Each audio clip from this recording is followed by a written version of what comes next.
Il vous faudra pour commencer un pain. Alors j'utilise un pain maison puisque j'en ai, mais bien sûr vous pouvez utiliser un pain acheté, même du pain de mie.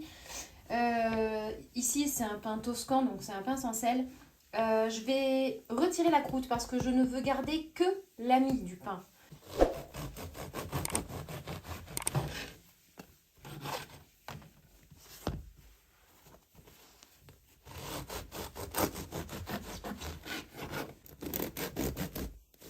Il vous faudra 300 g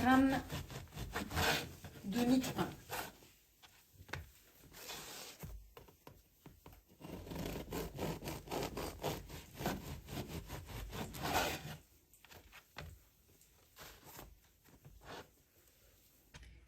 Et on va garder donc ces 300 g qu'on va couper en petits morceaux.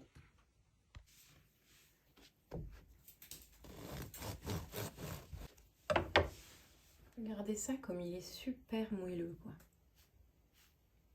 Il est magnifique.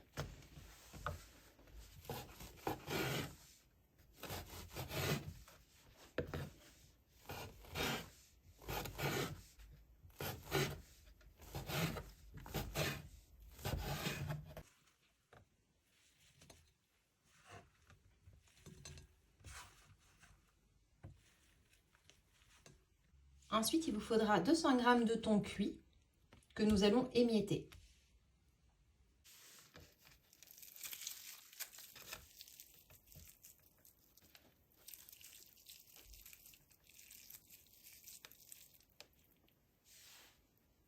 J'ai émietté grossièrement, mais vous voyez par exemple, il y a des petits bouts comme ça qui s'y retrouvent. C'est la croûte qui s'est formée lors de la cuisson à la poêle.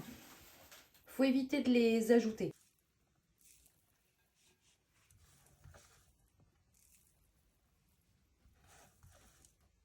Et je vais venir ajouter mon dernier ingrédient, du fromage à tartiner, 250 g.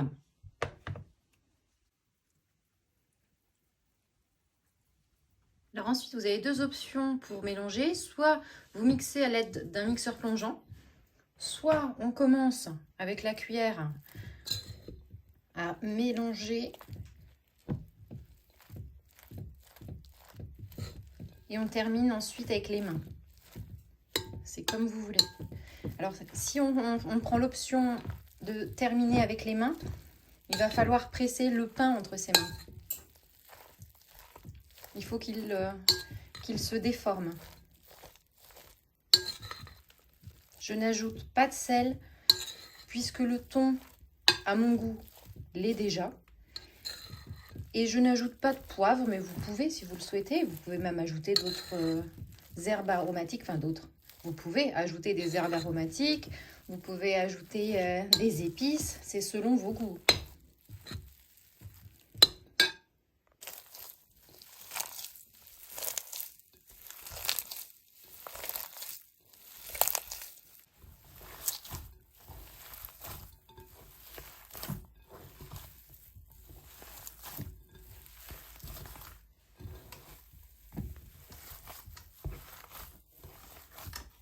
Et ensuite, nous allons former un saucisson.